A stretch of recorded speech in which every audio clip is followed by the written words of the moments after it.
Tuesday, August 16. Counterfeit worship. Men today are in danger of manifesting the same spirit that Jeroboam manifested, and of doing a work similar in character to the work that he did. His plans, put into operation, led the children of Israel away from God into idolatry, and they performed and permitted terrible evils.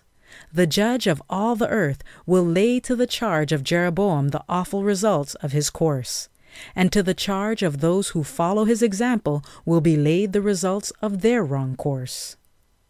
Ellen G. White comments, SDA Bible Commentary, Volume 2, page 1033.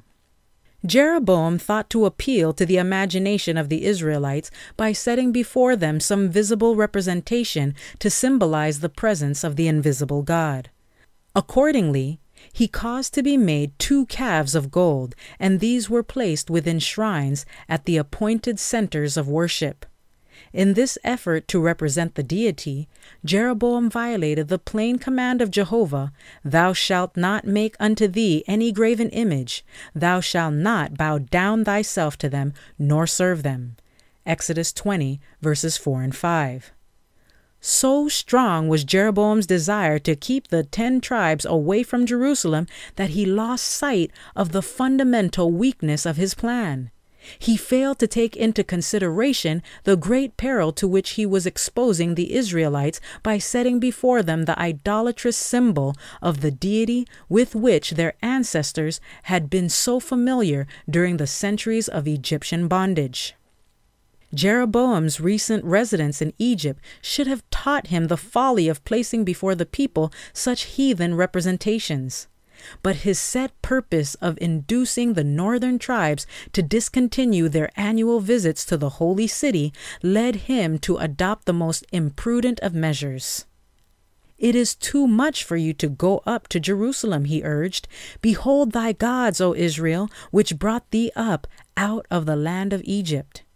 1 Kings 12:28. Thus they were invited to bow down before the golden images and adopt strange forms of worship. The king tried to persuade the Levites, some of whom were living within his realm, to serve as priests in the newly erected shrines at Bethel and Dan. But in this effort he met with failure.